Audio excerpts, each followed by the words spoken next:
Dans cette vidéo, je vais vous montrer comment insérer du code Java à l'intérieur de vos JSP. Grâce à ce procédé, nous allons sécuriser notre page converteur pour que seuls les utilisateurs authentifiés puissent y avoir accès. J'ouvre mon fichier converteur.jsp.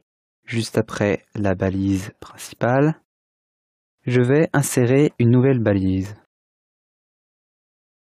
Chevron et pourcentage est une balise qui permet d'insérer du code Java directement dans nos JSP. Maintenant, je vais récupérer l'utilisateur de la session en faisant user.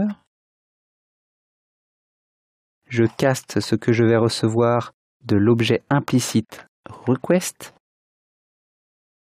Pas de panique, je vais vous expliquer ce qu'est un objet implicite. Et je récupère l'attribut user.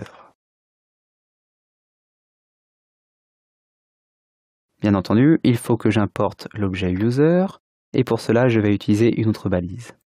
Tout d'abord, qu'est-ce qu'un objet implicite? Dans vos JSP, vous pouvez utiliser des objets tels que request, response, session et bien d'autres encore. Ces objets sont disponibles directement dans vos pages JSP et peuvent être utilisés lorsque vous le souhaitez. Pour importer mon objet user, je vais faire la chose suivante.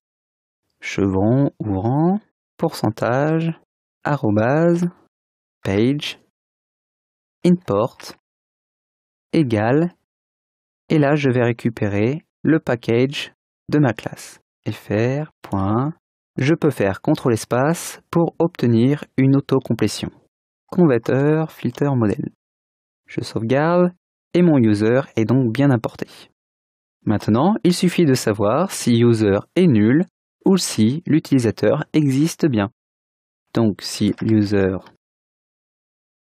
est égal à nul, je vais faire un debug. No user session. Et je vais rediriger la réponse vers le login. De cette manière, une personne qui n'est pas authentifiée ne pourra pas accéder à cette page. Par contre, si tout se passe bien, je vais afficher un debug session retrieve. Je sauvegarde en faisant CTRL S et je relance mon programme.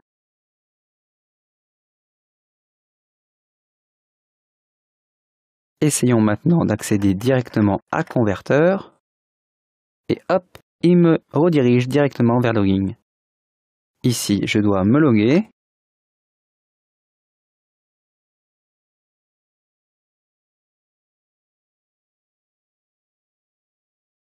Et me voilà dans la page Converteur.